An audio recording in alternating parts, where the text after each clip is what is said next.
Goal, nation's leading institute. Hello dear students, I am Shailesh Jha, chemistry faculty in Goal Institute, Patna. Students, today we have paper of spot test 14 and in that paper we have here questions of organic chemistry part. So students, first we have question number 46 on screen. Now let us see what is asked in question number 46. So 46 में the number of sp2 sigma bonds in the compound given below it. That means हमें ये compound दिया है और पूछा है कि sp2 sigma bond कितना है इसमें. चलिए देखते हैं. हाइब्रिडाइजेशन sp2 वाला लिख लेते हैं पहले. ये देखो sp2 है, ये sp2 है, फिर ये कार्बन sp2 है, ये कार्बन sp2 है, ये कार्बन sp2 है और ये कार्बन sp2 है. ठीक है स्टूडेंट्स. अब sp2 सिग्मा बॉन्ड कितना है. देखिए मैं पेन दूसरा कलर का अब चूज करता हूं. देखिए कितना sp2 सिग्मा बॉन्ड इसमें. एक ये वाला हो गया 1. ठीक है स्टूडेंट्स. फिर देखिए ये sp2 ये 2 नंबर हो गया. फिर ये sp2 3 नंबर हो गया और ये sp2 4 नंबर हो गया. और तो कोई sp2 सिग्मा बॉन्ड इसमें दिख नहीं रहा है. इसका मतलब sp2 सिग्मा बॉन्ड का जो टोटल नंबर पूछा था वो कितना होगा स्टूडेंट्स 4. चलो देखो कौन से ऑप्शन में दे रखा है 4. ये देखो थर्ड ऑप्शन में दे रखा है 4. इसका मतलब क्वेश्चन नंबर 46 का जो करेक्ट आंसर है वो कौन सा हुआ स्टूडेंट्स. Option number 3. ठीक है. तो अब बढ़ते हैं हम लोग आगे नेक्स्ट क्वेश्चन पे. So students next question now we have question number 49. Question 49 में क्या कहता है देखिए. The relative stability of the following radicals is. कुछ फ्री रेडिकल्स दिए हैं और फ्री रेडिकल्स की स्टेबिलिटी का ऑर्डर पूछा है. स्टूडेंट्स बहुत सारे लोगों को कंफ्यूजन होता है. आपको बिल्कुल कंफ्यूज नहीं करना है. क्या कार्बोकेटाइन में और फ्री रेडिकल में स्टेबिलिटी में डिफरेंस है. ठीक है स्टूडेंट्स. कार्बोकेटाइन की स्टेबिलिटी में हम लोग जो एक जनरल ऑर्डर बोलते हैं वो क्या बोलते हैं. टर्सरी कार्बोकेटाइन जिसमें 9 अल्फा H है उसका स्टेबिलिटी सबसे ज्यादा होता है. फिर बेंजाइलिक एलाइलिक और 2 डिग्री कार्बोकेटाइन इसका स्टेबिलिटी होता है. बेंजाइलिक एलाइलिक 2 डिग्री का ऑलमोस्ट इक्वल होता है. फिर भी थोड़ा ज्यादा बेंजाइलिक का, फिर एलाइलिक का, फिर 2 डिग्री का. ठीक है. उसके बाद 1 डिग्री कार्बोकेटाइन, फिर CH3+, फिर वाइनाइलिक कार्बोकेटाइन. स्टूडेंट्स फ्री रेडिकल में सीधा सा बात दिमाग में रखो, अगर रेजोनेंस हो रहा है ना, वो फ्री रेडिकल रेजोनेंस में इन्वॉल्व है तो पक्का है कि वही ज्यादा स्टेबल होगा चाहे कितना भी हाइपर कंजुगेबल हाइड्रोजन क्यों ना हो. तो रेजोनेंस को इसमें ज्यादा प्रायोरिटी देना है. मतलब फ्री रेडिकल की स्टेबिलिटी में अगर इन्हीं सब में देखें तो सबसे ज्यादा बेंजाइलिक, फिर एलाइलिक, फिर 3 डिग्री, फिर 2 डिग्री, फिर 1 डिग्री, फिर CH3 डॉट और फिर वाइनाइलिक रेडिकल. ठीक है स्टूडेंट्स. चलो अब इसमें देखो ये बेंजाइलिक दिख गया. मतलब सबसे ज्यादा जो स्टेबल होगा वो कौन सा होगा स्टूडेंट्स 4th. उसके बाद देखो यहां free radical sigma pi resonance से स्टेबलाइज हो रहा है और बाकी इन दोनों में तो है नहीं, इसलिए 4 के बाद हो जाएगा 1. अब जो बाकी का 2 और 3 है तो इसमें 9 हाइपर कंजुगेबल हाइड्रोजन है, टर्सरी है. और इसमें अगर देखो तो 3 और 3 6 हाइपर कंजुगेबल हाइड्रोजन है, ये सेकेंडरी है. इसका मतलब 9 अल्फा H वाला होगा. मतलब हो जाएगा इसके बाद कौन सा 3 और सबसे लास्ट में आ जाएगा 2. तो 4 1 3 2. चलो ये देखते हैं कहां पे दिया है 4 1 3 2. देखो इन दोनों में तो है नहीं. 4 1 3 2 ये देखो सेकंड ऑप्शन में दे रखा है. इसका मतलब 49 का करेक्ट आंसर सेकंड ऑप्शन होगा. क्लियर है स्टूडेंट्स. ठीक है. तो अब हम लोग बढ़ते हैं नेक्स्ट क्वेश्चन पे. चलिए देखते हैं कौन सा है नेक्स्ट क्वेश्चन.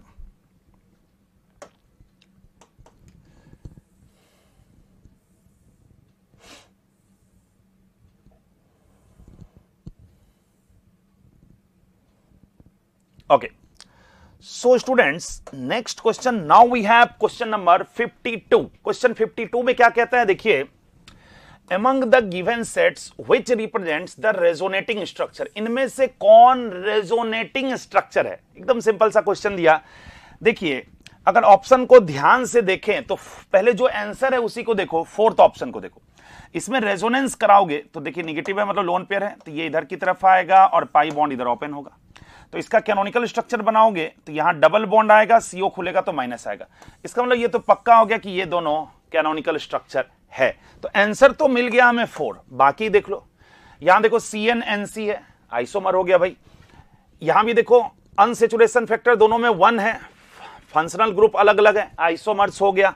ठीक है स्टूडेंट्स, यहां भी NO2 ONO, ये भी कैनोनिकल स्ट्रक्चर नहीं है, आइसोमर्स में आ जाएगा। इसका मतलब जो 52 का करेक्ट आंसर होगा वो कौन सा होगा स्टूडेंट्स? Fourth option. तो ऐसा जरूरी नहीं है, ये तो ठीक है एक्सप्लेनेशन के लिए हम लोग चारों देख रहे हैं। एग्जाम में जैसे ही आपने एक बार देखा कि ये कैनोनिकल स्ट्रक्चर दिख रहा है तो फिर बाकी को चेक करने का जरूरत ही क्या है।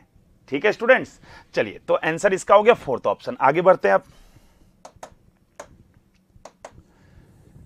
चलो देखो 52 के बाद नेक्स्ट कौन सा है? अच्छा, ये कॉलम मैच का है, इसको समझो। आंसर हम लोग बाद में मिलाएंगे, पहले मैं इसका स्ट्रक्चर आपको एक बार बता देता हूं। अच्छा सा क्वेश्चन एक नोमेनक्लेचर का दे दिया, ठीक है, सेकेंडरी, टर्सरी, फिर आपका आइसोनियो, ये सब। तो कुछ बच्चे कंफ्यूज रहते हैं, ठीक है, तो कंफ्यूज बिल्कुल नहीं होना है, हम लोग यहां पे क्लियर कर लेते हैं, बाद में ऑप्शन मैच कर लेंगे। ठीक है, चलो आइसोब्यूटाइल, या ऑप्शन देखिए जो विजिबल है उससे हम लोग मिलाते भी जाते हैं। आइसोब्यूटाइल कैसे लिखोगे स्टूडेंट्स? देखो आइसो के लिए सबसे पहले टर्मिनल पे ये यूनिट होना चाहिए, ठीक, इसमें कुछ नहीं करना है। अब आइसोब्यूटाइल है, 3 कार्बन हो चुका है, 1 कार्बन और लिखना होगा, तो CH2, ये क्या हो गया स्टूडेंट? आइसोब्यूटाइल। अब देखो तो ये कहां पे दे रखा है, देखो CH CH3, CH से CH3,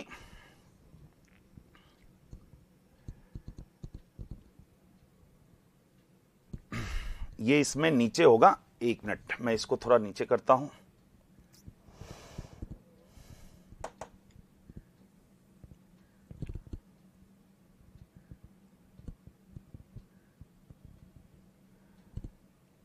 ये देखो यहीं पे है स्टूडेंट्स, इसमें तो ये देखो, ये सेकंड में देखो CH2, ठीक है स्टूडेंट्स, फिर CH से 2 CH3, इसका मतलब A का जो हो जाएगा वो कौन सा होगा स्टूडेंट्स? 2। हम लोग लिखते भी जाते हैं, A का हो जाएगा 2। ठीक है स्टूडेंट्स, चलो नेक्स्ट देखते हैं आइसोप्रोपाइल। तो आइसोप्रोपाइल कैसे लिखोगे? फिर आइसो का यूनिट बनाओ, CH से CH3 CH3, ये हो गया आइसो, और 3 कार्बन तो हो ही चुका है, तो ये क्या हो जाएगा? आइसोप्रोपाइल। चलो तो आइसोप्रोपाइल देखो कहां पे दिया हुआ, ये देखो आइसोप्रोपाइल, ये 4, ठीक है, इसका मतलब B का जो हो जाएगा वो कौन सा होगा? 4। तो A का 2 है, B का 4 हो गया। ठीक है, आगे बढ़ो। फिर है नियोपेंटाइल। नियो के लिए क्या करना होगा स्टूडेंट? C से CH3 CH3 CH3, इस तरह से लगाना पड़ेगा। 4 कार्बन हुआ है, 1 कार्बन और लेंगे तो क्या हो जाएगा? ये नियोपेंटाइल। चलो नियोपेंटाइल देखो कहां पे दिया हुआ है। नियोपेंटाइल के लिए इसको थोड़ा नीचे करना पड़ेगा। ओके, देखो ये देखो C से CH3 से CH2 दिया ना, ये है नियोपेंटाइल, मतलब 5 हो जाएगा इसका। ठीक है स्टूडेंट्स, रुको इसको मैं फिर नीचे कर देता हूं, ऊपर कर देता हूं। 5 हो जाएगा किसका? नियोपेंटाइल, C का हो जाएगा 5। ठीक है, C का हो गया 5। ओके स्टूडेंट्स, C का 5। चलो अब देखो सेकेंडरी ब्यूटाइल, इसको कैसे लिखोगे? इसमें स्टूडेंट्स कंफ्यूज होते हैं कुछ। तो देखो सेकेंडरी ब्यूटाइल दिया है ना, तो ग्रुप है तो पहले खाली valency C, free valency C। अब सेकेंडरी इसी को बनाना है, ठीक है स्टूडेंट्स, सेकेंडरी इसी को बनाना है, मतलब 2 कार्बन जोड़ना पड़ेगा, जोड़ दिए। अब इसमें कार्बन जो बचा हुआ है उसको नहीं जोड़ना है, टर्सरी हो जाएगा। सेकेंडरी ब्यूटाइल कह रहा है, अब 1 कार्बन और लगाना है, इधर लगा दो, बाकी H तो लगा ही दोगे। ये हो गया CH3 CH3, सॉरी ये CH2, यहां CH3 और ये H। ठीक है, चलो तो इसको खोजते हैं, कहां पे दिया है? CH से CH3, फिर CH2 CH3, मतलब 1 हो जाएगा इसका। ठीक है स्टूडेंट्स, तो D का कौन सा हो गया सेकेंडरी ब्यूटाइल का? 1, तो D का हो गया 1। ठीक है स्टूडेंट्स, चलो और देखते हैं कौन सा दिया है। टर्शियरी ब्यूटाइल, टर्शियरी ब्यूटाइल कौन सा हो जाएगा? ये रहा, देखिए अब टर्शियरी करना है तो C, इसी को जो फ्री वैलेंसी से C जुड़ा है इसी को टर्सरी बनाना पड़ेगा, 3 कार्बन जोड़ना पड़ेगा, तो 1 2 3 कार्बन, और टोटल मिला के 4 कार्बन हो भी गया तो टर्सरी ब्यूटाइल हो गया। मतलब E का कौन सा हो जाएगा स्टूडेंट? 3, E का हो गया 3। ठीक है, तो देखो ABCD पूरा हम लोग कर लिए। तो 2 4 5 1 3, मैं अब पूरा मिटा देता हूं और आंसर आपको मिला देता हूं। ठीक है, क्या है स्टूडेंट? 2 4 5 1 3, ठीक है ना। चलो देखो किसमें दिया है 24513, 24513। इसका मतलब करेक्ट आंसर जो होगा इसका कौन सा होगा स्टूडेंट्स? Third option. क्लियर हो गया? चलिए अब बढ़ते हैं हम लोग आगे नेक्स्ट क्वेश्चन पे। चलिए देखते हैं नेक्स्ट क्वेश्चन कौन सा है।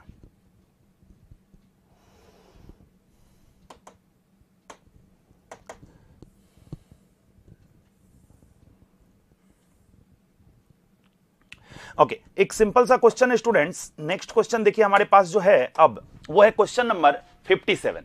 57 में क्या कहता है? Among the following compounds the most acidic, इनमें से सबसे ज्यादा एसिडिक कौन सा है? तो मैं आपको स्ट्रक्चर बनाता हूं, तुरंत समझ में आ जाएगा ये क्वेश्चन। तो फर्स्ट में देखो पैराक्रिसॉल दिया स्टूडेंट्स, तो OH और पैरा पोजीशन पे क्या लगाएंगे स्टूडेंट्स? CH3, तो क्या हो गया? पैराक्रिसॉल। सेकेंड में देखो पैराटोलुइक एसिड, तो बेंजीन में पहले COH लगा दो और पैरा पे CH3 लगा दो, तो ये हो गया पैराटोलुइक एसिड। थर्ड में आ जाओ, सैलिसाइलिक एसिड दिया है, ये तो हम सब जानते हैं, COH और ऑर्थो पे OH लगा दो, ये क्या हो गया? Salicylic acid. और फोर्थ में है para hydroxy benzoic acid. Okay, तो बेंजोइक एसिड बना लिए और पैरा पे हाइड्रोक्सी लगा दिए, तो हो गया पैरा हाइड्रोक्सी बेंजोइक एसिड। इनमें सबसे एसिडिक कौन सा है स्टूडेंट्स? फर्स्ट फिनॉल दिया हुआ है और बाकी सब कार्बोक्सिलिक एसिड है, तो ऑब्वियस सा बात है कार्बोक्सिलिक एसिड इससे तो ज्यादा एसिडिक होने वाला है। अब इन तीनों में देखो 2, 3, 4 में सीधा सा देखो, थर्ड में तुमको ऑर्थो इफेक्ट दिखा कि नहीं दिखा? बोलो। और ऑर्थो इफेक्ट है लगेगा, तो ये इन दोनों से मतलब 2 और 4 से ज्यादा एसिडिक होगा कि नहीं होगा? बोलो। तो ऑर्थो इफेक्ट के कारण थर्ड सबसे ज्यादा एसिडिक होगा। चलो तो ऑप्शन देख लेते हैं कौन सा है। ये कौन सा था? थर्ड में सैलिसाइलिक एसिड, तो 57 का करेक्ट आंसर हो गया थर्ड ऑप्शन। क्लियर है स्टूडेंट्स? ठीक है, तो अब हम लोग बढ़ेंगे नेक्स्ट क्वेश्चन की तरफ। चलो इसके बाद देखो कौन सा दिया हुआ है।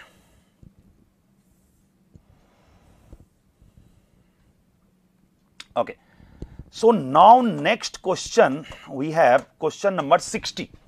चलिए क्वेश्चन 60 में देखते हैं क्या दिया हुआ है। A and B respectively are, मतलब जो ये रिएक्शन का प्रोडक्ट दिया है और रिएक्टेंट A और B आपसे पूछा है, क्या रिएक्शन है? चलो देखते हैं। तो ओजोनोलिसिस का रिडक्टिव ओजोनोलिसिस किया हुआ है और प्रोडक्ट ये दिया है, तो बड़ा सिंपल सा इसका ट्रिक है, आपको पता है।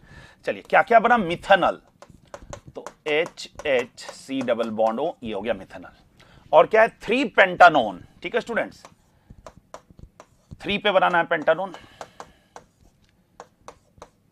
तो 1 2 3 पे हो जाएगा। ये देखो 1 2 3 पे पेंटानोन बना है और 4 5, ये बना 1 2 3 4 5, 3 पे ऑन हो गया, 3 पेंटानोन। तो ओजोनोलिसिस से ये दोनों प्रोडक्ट बना, तो रिएक्टेंट क्या रहा होगा? चलो O2 इसमें से निकाल दो, यही ट्रिक है इसका, सबसे आसान। तो क्या बच गया? CH2 डबल बॉन्ड C से CH2 CH3 और फिर एक और CH2 CH3, यही हो गया, ये A हो गया। अब इसका नाम क्या है, जरा नाम लिख लो। तो नंबरिंग कहां से करोगे? मैं दूसरे कलर का पेन एक सिलेक्ट कर लेता हूं। देखो ये 1, ये 2, ये 3, ये 4, तो 2 पे क्या हो गया? इथाइल, 2 इथाइल और 2 इथाइल, 4 कार्बन का, तो रूट वर्ड ब्यूट 1 इन, ये होगा 2 इथाइल ब्यूट 1 इन। देखो कहीं दिया हुआ है 2 इथाइल ब्यूट 1 इन, ठीक है। और किसी में ये दिया ही नहीं हुआ है, आंसर तो देखो यहीं से मिल गया, बट फिर भी मैं दूसरा वाला भी करके बताता हूं। आंसर तो यहीं से मिल गया 2, फिर भी सेकंड वाला देखो। अब इसमें बी का ओजोनोलिसिस करें तो एक तो प्रोपेनॉल बना, तो CH3 CH2 COH, देखो 1 2 3 प्रोपेनॉल हो गया। और दूसरा क्या बना स्टूडेंट्स? बेंजल डिहाइड, तो बेंजल डिहाइड बना लो, PHCHO, ये हो गया बेंजल डिहाइड। अब क्या करोगे? O2 को निकालो, तो बना क्या यहां पे? CH3 CH2, यहां देखो CH double bond C, CH double bond C, CH3 CH2 CH double bond C, H और PH, CH और PH। ठीक है स्टूडेंट्स, अब इसका नाम लिखना है। फिर से मैं दूसरे कलर का पेन ले लेता हूं। तो यहां से देखो, ये हो गया 1, ये 2, ये 3, ये 4। नाम क्या हो जाएगा स्टूडेंट्स? 1 फिनाइल। क्या नाम हो जाएगा? 1 फिनाइल। 4 का है तो ब्यूट, 1 इन। अब देखो ये दिया है कि नहीं उसमें, 1 फिनाइल ब्यूट 1 इन। इसका मतलब करेक्ट आंसर जो हो गया 60 का, वो कौन सा होगा? Second option. क्लियर हो गया स्टूडेंट्स? ठीक है, तो अब हम लोग बढ़ेंगे नेक्स्ट क्वेश्चन पे। चलिए आगे देखते हैं कौन सा क्वेश्चन है 60 के बाद। ओके, क्वेश्चन नंबर 63 है नेक्स्ट स्टूडेंट्स। 63 एसर्शन और रीजन दिया है। चलिए पढ़ते हैं एसर्शन और रीजन को और फिर देखते हैं कौन सा उसका करेक्ट ऑप्शन होगा। एसर्शन में क्या दिया? But 1 yne and 2 methyl prop 1 yne are position isomers. पहले हमें स्ट्रक्चर बनाना पड़ेगा, बनाते हैं। तो ब्यूट 1 इन, 1 2 3 एंड 4, 1 पिन हो गया ब्यूट 1 एंड 2 मिथाइल प्रोप 1 इन, ये भी बना देते हैं। तो 1 2 3 प्रोप 1 इन हो गया और 2 पे मिथाइल लगा दी। बाकी H सब लगाना तो लगा ही सकते हो। 2 1 3 H, CH2 CH3, यहां भी देखो तो CH3, 2 1 3 1 4, ये CH2। ठीक है, हो गया। अब इन दोनों के बारे में क्या दिया हुआ है एसर्शन में कि but 1 yne and 2 methyl prop 1 yne are position isomers. Students दिमाग में सीधा सा बैठा लो, अगर पोजीशन आइसोमर होना है तो पेरेंट चेन का लेंथ पहले सेम होना चाहिए, तब उसमें ग्रुप का पोजीशन, सिमिलर ग्रुप का पोजीशन डिफरेंट होना चाहिए, या फिर डबल बॉन्ड का भी पोजीशन डिफरेंट है वो भी चलेगा। अब यहां पे देखो ये चेन जो है कितने कार्बन का हो गया? 1 2 3 4। पेरेंट चेन कितने कार्बन का हो गया? 4 कार्बन का। इसमें देखो 1 2 3, इसमें पेरेंट चेन कितने कार्बन का हो गया? 3 कार्बन। तो भाई 4 और 3 कार्बन का है पेरेंट चेन, तो पोजीशन कहां से होगा? ये चेन आइसोमर हो सकता है, चेन आइसोमर होगा। ठीक है, इसका मतलब ये तो दिया है कि आर पोजीशन आइसोमर, मतलब एसर्शन जो है ये क्या हो गया? फॉल्स। रीजन देखो, position isomers have same molecular formula, isomer तो रहेगा ही same molecular formula, but differ in position of functional group और C डबल बॉन्ड C। ये बिल्कुल सही दिया है। ठीक है, पेरेंट चेन का लेंथ सेम है और उस पे ग्रुप्स का पोजीशन या फिर पाई बॉन्ड का पोजीशन अलग होगा। तो ये स्टेटमेंट जो दिया है कि position isomers have same molecular formula but differ in position of functional group और C डबल बॉन्ड C, तो रीजन जो हो गया वो हो गया करेक्ट। ठीक है स्टूडेंट्स, तो एसर्शन फॉल्स और रीजन करेक्ट। चलो देखते हैं किसमें दे रखा है। Assertion false, reason is true, यही ना? एसर्शन फॉल्स, रीजन ट्रू, मतलब 63 का करेक्ट आंसर कौन सा हो जाएगा स्टूडेंट्स? 4th option. क्लियर हो गया? चलिए तो अब बढ़ेंगे हम लोग नेक्स्ट क्वेश्चन पे।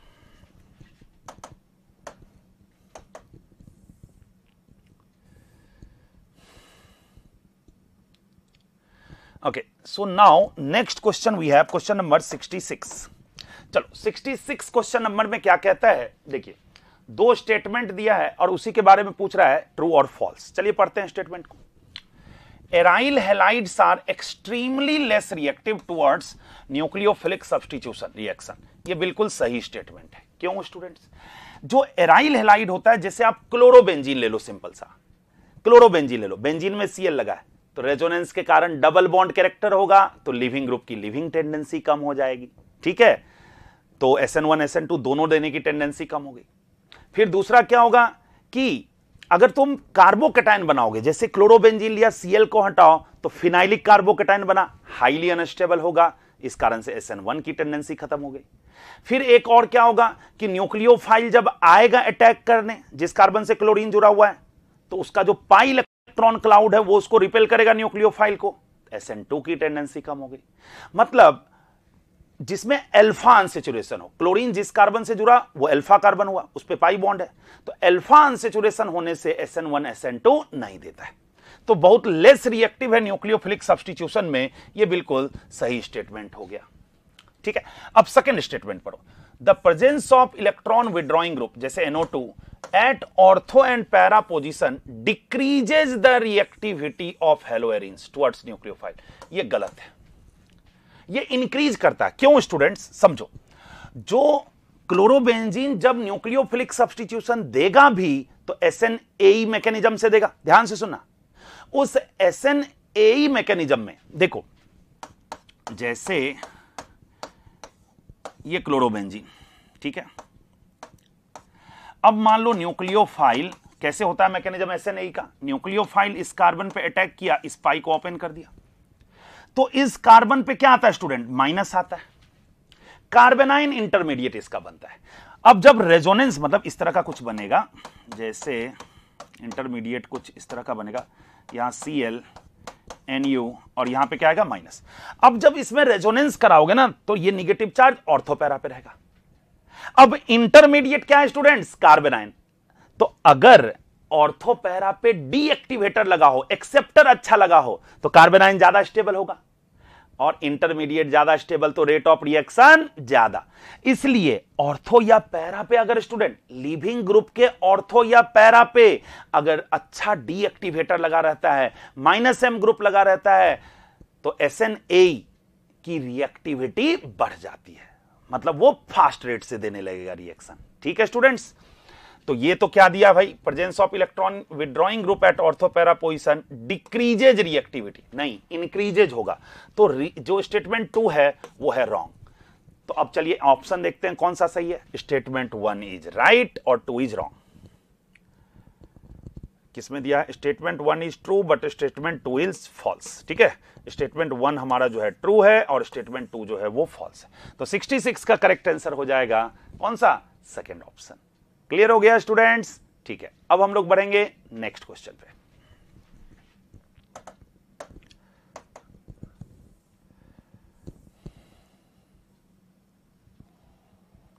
Okay, so now next question we have question number 67। Question 67 को मैं पढ़ता हूं। देखिए सिंपल सा एक क्वेश्चन है, Which of the following will not show positive tolerance test? इनमें से कौन पॉजिटिव टॉलरेंस टेस्ट नहीं देगा। स्टूडेंट्स नॉर्मली हम लोग क्या जानते हैं, जो एल्डिहाइड है वो टॉलरेंस टेस्ट देता है, कीटोन टॉलरेंस टेस्ट नहीं देता। मैं सबसे सिंपलेस्ट लेवल का बात कर रहा हूं अभी, ठीक है। इसके अलावा बायोमोलिक्यूल्स में अगर तुम चले आओ, बायोमोलिक्यूल्स में जितना मोनोसेक्राइड होता है सब टॉलरेंस टेस्ट देता है। रिड्यूसिंग शुगर होता है कि नहीं स्टूडेंट्स, बोलो। अब तुम सोचोगे सर फ्रुक्टोज जो है वो कैसे दे दिया, उसमें तो कीटोन ग्रुप है। देखो इसमें दिया भी हुआ है, ये थर्ड फ्रक्टोज ही है, इसमें तो कीटोन है। तो स्टूडेंट्स टॉलरेंस रिएजेंट जो होता है ना AgNO3 + NH4OH, उसका जो NH4OH वाला पार्ट होता है वो फ्रुक्टोज के स्ट्रक्चर को रीअरेंज करता है ग्लूकोज, फ्रुक्टोज और मैनोज में। तो फिर वो तो देगा ही देगा टॉलरेंस टेस्ट, इतना का कोई जरूरत नहीं। आप सीधा सा बात दिमाग में बैठा लो, जो भी मोनोसेक्राइड है वो सब टॉलरेंस टेस्ट देगा। तो ये फ्रक्टोज है, ये देगा, ठीक। ये देखिए बेंजल्डिहाइड, ये देगा, ठीक। उसके बाद देखिए ये एसिटल्डिहाइड, ये देगा। इसका मतलब नहीं कौन देगा, सेकंड। हमसे पूछा क्या था, not so positive tolerance test, तो हमारा करेक्ट आंसर कौन सा हो जाएगा स्टूडेंट्स, सेकंड ऑप्शन। क्लियर हो गया, तो 67 का करेक्ट आंसर हो गया सेकंड ऑप्शन। ठीक है स्टूडेंट्स, चलिए अब बढ़ते हैं नेक्स्ट क्वेश्चन पे।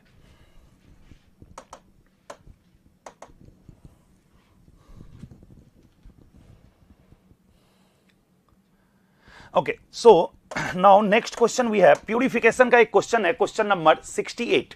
क्या कहता है स्टूडेंट्स, मैं पढ़ता हूं इसको, देखो। Which of the following method can be employed to separate aniline from aniline water mixture? Correct answer इसका होगा स्टूडेंट्स कौन सा, स्टीम डिस्टिलेशन। ठीक है, स्टीम डिस्टिलेशन जो है ये कब यूज किया जाता है, ठीक है। अगर कंपोनेंट जो है जो हमको सेपरेट करना है वो अगर स्टीम वोलेटाइल हो और वाटर में इनसॉल्युबल हो, one of the component insoluble water में हो, तो हम लोग कौन से मेथड का यूज करते हैं, स्टीम डिस्टिलेशन का। तो ये कॉमन सा एग्जांपल है, ये एनसीईआरटी में आपका दिया भी हुआ है कि एनिलीन को एनिलीन वाटर मिक्सचर से अगर हमें सेपरेट करना है तो कौन सा मेथड यूज करेंगे, स्टीम डिस्टिलेशन। तो 68 का जो करेक्ट आंसर होगा वो होगा फर्स्ट ऑप्शन। क्लियर है स्टूडेंट्स, ठीक है। अब बढ़ते हैं नेक्स्ट क्वेश्चन पे।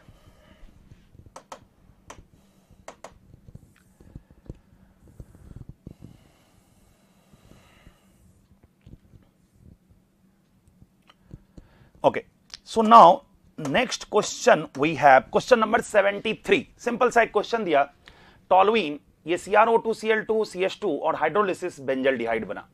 इस रिएक्शन का नाम क्या है? बहुत बार नीट के एग्जाम में ये आ चुका है अलग अलग फॉर्म में, आपको याद होगा, इसे इटार्ड रिएक्शन कहते हैं। ठीक है स्टूडेंट्स, होता क्या है इसमें, इसका इंटरमीडिएट प्रोडक्ट भी पूछता है, तो एक बार देख लो इसको। जैसे हमारे पास है टॉलुइन, इसमें दे दो तुम CrO2Cl2 CH2, ठीक है, तो CH Cr इसका हॉल्ट वाइज ऐसा बनता है कि इंटरमीडिएट प्रोडक्ट, और फर्दर इसका जब हाइड्रोलिसिस कर दोगे, ये भी याद रखना जरूरी है स्टूडेंट्स, इंटरमीडिएट प्रोडक्ट भी आपसे पूछा जा सकता है, और हाइड्रोलिसिस कर दोगे तो फाइनली ये बेंजल्डिहाइड में कन्वर्ट होता है। इसी को क्या कहते हैं? Etard reaction. इसका मतलब 73 का करेक्ट आंसर हो गया फोर्थ ऑप्शन। क्लियर है स्टूडेंट्स? ठीक है, तो अब बढ़ेंगे नेक्स्ट क्वेश्चन पे।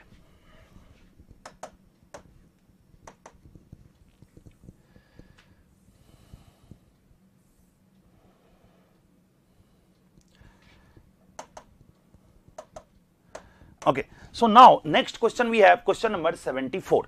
क्या कहता है, मैं पढ़ता हूं, देखिए। Which of the following amines do not react with benzene sulphonyl chloride. ये बेंजीन सल्फोनाइल क्लोराइड जो है स्टूडेंट्स, ये क्या है? हिंजबर्ग रिएजेंट।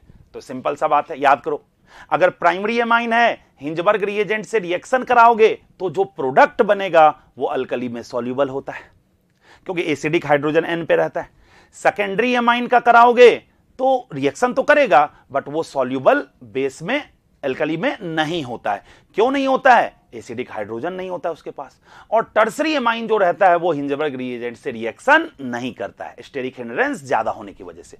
तो इसमें जो टर्सरी एमाइन होगा, तो देखो ये तो होगा नहीं, ये सेकेंडरी है, ये नहीं होगा, ये देखो ये सेकेंडरी है, ये नहीं होगा, तो ये टर्सरी एमाइन है। ठीक है, तो इसका मतलब 74 का करेक्ट आंसर हो जाएगा कौन सा? Fourth option. क्लियर हो गया स्टूडेंट? सिंपल सा था हिंजबर्ग टेस्ट। चलिए, तो आगे बढ़ेंगे अब नेक्स्ट क्वेश्चन पे।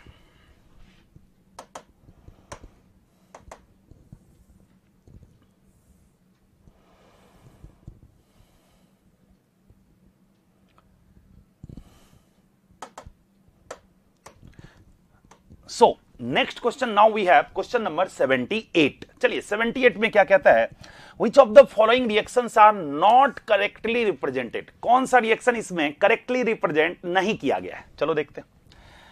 ये देखो, बेंजीन के साथ ये CH2 CH double bond CH2 लगा है। HBr पेरोक्साइड एंटी मार्कोनिकॉफ से प्रोडक्ट बनेगा, तो Br यहां पे लगेगा, हाँ यहीं लगाया। इसका मतलब ये तो सही है, गलत नहीं है। हमसे पूछा है नॉट करेक्टली रिप्रेजेंटेड। चलो देखते हैं। इसमें देखो H2SO4 स्टूडेंट्स 413 केल्विन पे है। ये इथाइल अल्कोहल अगर कॉन्क H2SO4 443 केल्विन पे रहे, ठीक है स्टूडेंट्स, ये याद रखना जरूरी है इस टेम्परेचर को। अगर कॉन्क H2SO4 443 केल्विन पे रहे तो product CH2 double bond CH2 ethene बनता है, ठीक है। लेकिन अभी जो H2SO4 दिया है 413 केल्विन पे दिया है, तो यहां मैकेनिज्म SN2 होता है और डाई इथाइल ईथर का फॉर्मेशन होता है, ठीक है स्टूडेंट्स। तो देखो क्या लिखा है, डाई इथाइल ईथर, ये भी सही है, इनकरेक्ट मैच नहीं है। एक बार फोर्थ को देखो, थर्ड एक्चुअली इसका आंसर है, फोर्थ को देखो। ये बेंजीन डाइजोनियम क्लोराइड, ये CH3Br रहने दो। H3PO2 प्लस H2O क्या करता है? डाइजोनियम को हाँ किससे रिप्लेस करता है? H से, हाँ तो वही है, H से रिप्लेस किया, इसका मतलब ये भी सही है। थर्ड को देखो, benzene CO plus HCl anhydrous AlCl3 COCl, Gattermann coach reaction है कि नहीं? तो बेंजीन से तो CHO लगा गया ना स्टूडेंट्स, लेकिन बेंजीन से क्या लगाया है? COH, इसका मतलब यही गलत है, इनकरेक्ट है। तो हमसे तो यही पूछा, नॉट करेक्टली रिप्रेजेंटेड, मतलब 78 का करेक्ट आंसर कौन सा होगा? Third option. क्लियर हो गया स्टूडेंट्स? ठीक है, तो अब बढ़ते हैं नेक्स्ट क्वेश्चन पे। Next question now we have question number 79। Student 79 में क्या कहता है? देखो, कहता है for the given chain reaction product Z is, product Z हमसे पूछा है, एक सीक्वेंशियल रिएक्शन है, ठीक है भाई। तो CH3 CH2 हॉल 4 चार 6 कार्बन है, V2O5 773 केल्विन, एरोमेटाइजेशन है कि नहीं स्टूडेंट्स? तो यहां से जो X बनेगा वो क्या बनेगा भाई? X तो बेंजीन बन गया। अब CH3Cl AlCl3 दिया है, तो फ्रीडल क्राफ्ट एल्काइलेशन हुआ, तो CH3 प्लस जो इलेक्ट्रोफाइल बनेगा वो बेंजीन से जुड़ेगा, मतलब Y जो है वो बेंजीन से क्या लग गया, CH3। अब KMnO4 OH- हीट और फर्दर हाइड्रोलिसिस कर दिया तो CH3 किस में कन्वर्ट होगा, ऑक्सीडाइज होगा COOH में। तो COOH मतलब जो Z बन गया वो बेंजीन से लग गया COOH। तो Z ही हमसे पूछा जा रहा है, चलो देखते हैं कहां है। तो थर्ड ऑप्शन देख लो तुम, सॉरी सेकंड ऑप्शन देखो, सेकंड ऑप्शन में बेंजीन से COH यही लगा है ना, बाकी देखो CHO लगा है, CH2COH, CH2CHO। इसका मतलब जो 79 का है वो करेक्ट आंसर कौन सा होगा, सेकंड ऑप्शन। क्लियर है स्टूडेंट्स? ठीक है, बढ़ते हैं नेक्स्ट क्वेश्चन पे।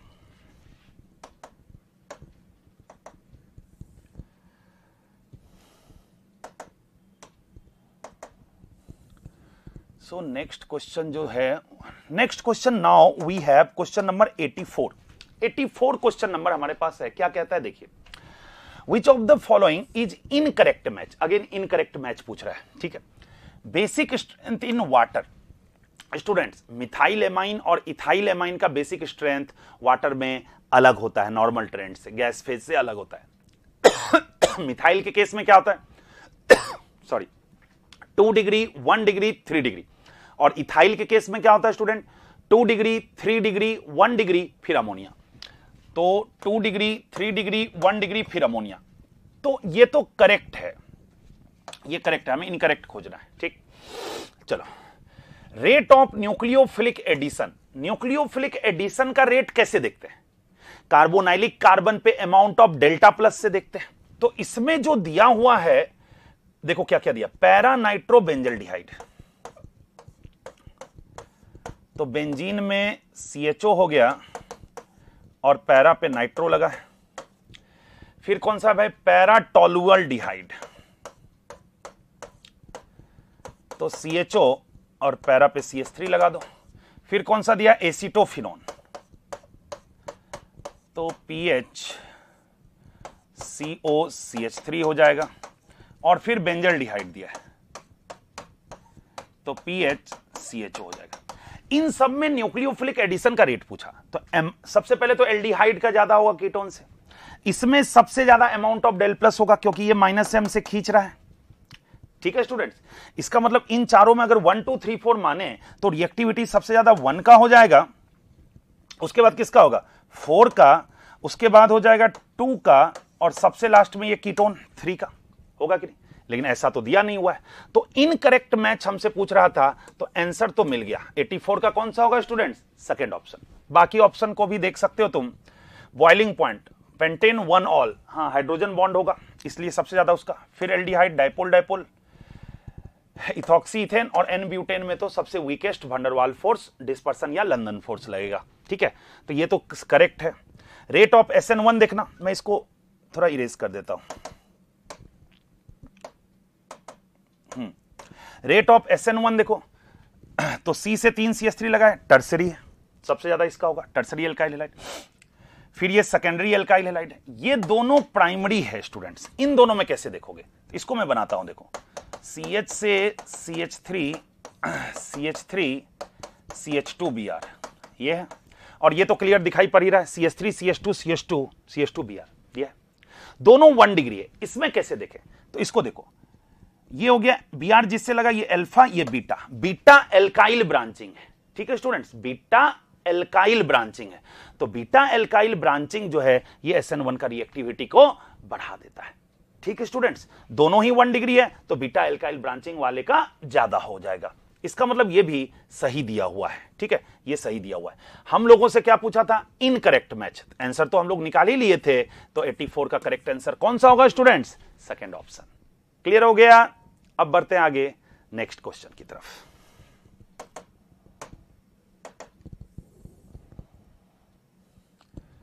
Okay, so next question now we have question number 86। Question 86 देखिए क्या कहता है, which of the following is correct structure of intermediate Y of Reimer Tiemann reaction. Reimer Tiemann का करेक्ट इंटरमीडिएट इसमें से कौन सा है, रिएक्शन तो दे रखा है स्टूडेंट्स। रीमर-टाइमन में होता क्या है समझो, ये CHCl3 प्लस NaOH क्या बनाएगा, CCl2 कार्बिन बनाएगा, डाइक्लोरोकार्बिन, बनाता है कि नहीं बनाता है। अब क्या होता है, फिनॉल NaOH लेकर के फिनॉक्साइड पहले बनाएगा, ठीक है। इस फिनॉक्साइड का देखो ये O- हुआ, ये फिनॉक्साइड, इसका एक कैनोनिकल स्ट्रक्चर मैं लिख रहा हूं, देखिए निगेटिव सिग्मा पाई, यहां डबल हो जाएगा, यहां पे माइनस, और बाकी ये दोनों तो है ही, ठीक है। अब यही चीज अटैक करेगा, एक्चुअली हमें ऑर्थो प्रोडक्ट बनाना है, ऑर्थो मेजर होता है, इसलिए मैं ऑर्थो पे जो माइनस है कैनोनिकल स्ट्रक्चर में, इससे अटैक कराऊंगा। तो ये अटैक करेगा अब किस पे, CCl2 जो कार्बिन बना है, ये इस पे अटैक किया, ठीक है स्टूडेंट्स। क्या बनेगा यहां से देखना, ये दोनों तो है ही, यहां डबल बॉन्ड O भी है, यहां लग गया CCl2 माइनस आ जाएगा, ठीक है।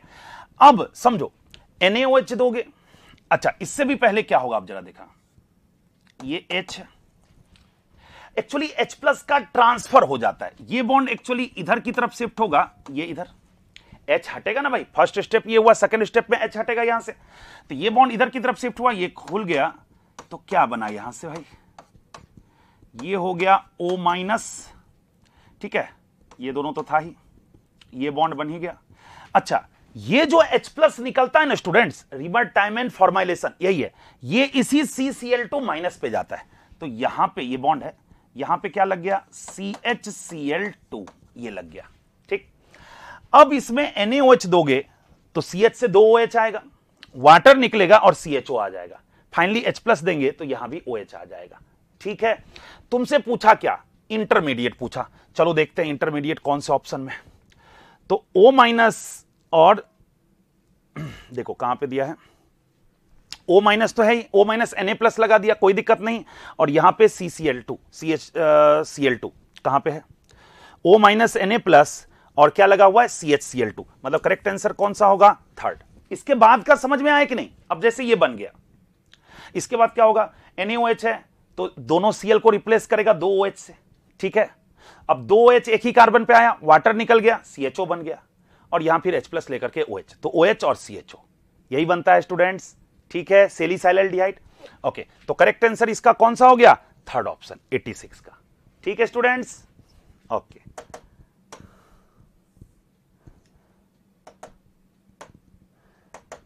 इसके बाद next question, now we have question number 88। Biomolecule का एक सिंपल सा क्वेश्चन दिया स्टूडेंट्स, देखो क्या कहता है, which of the following is correct structure of valine. तो वेलाइन का स्ट्रक्चर तो हमें पता होना चाहिए। देखो जो भी अल्फा एमिनो एसिड होता है ना, almost all of them L configuration होता है, कैपिटल एल का बात कर रहा हूं, तो NH2 लेफ्ट हैंड साइड होना चाहिए, ये तो वैसे एलानिन का दिया है, ठीक है, NH2 लेफ्ट हैंड साइड होना चाहिए, और बाकी वेलाइन में आइसोप्रोपाइल लगा रहता है। तो देखो COH ऊपर है, NH2 लेफ्ट है, एल कॉन्फ़िगरेशन, और ये आइसोप्रोपाइल लगा हुआ है, इसका मतलब 88 का करेक्ट आंसर सेकंड ऑप्शन होगा। क्लियर है स्टूडेंट्स, चलिए देखते हैं next question.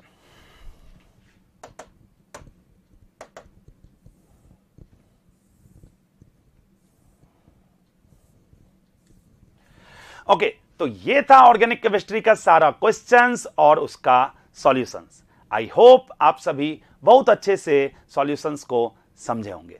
Thank you students.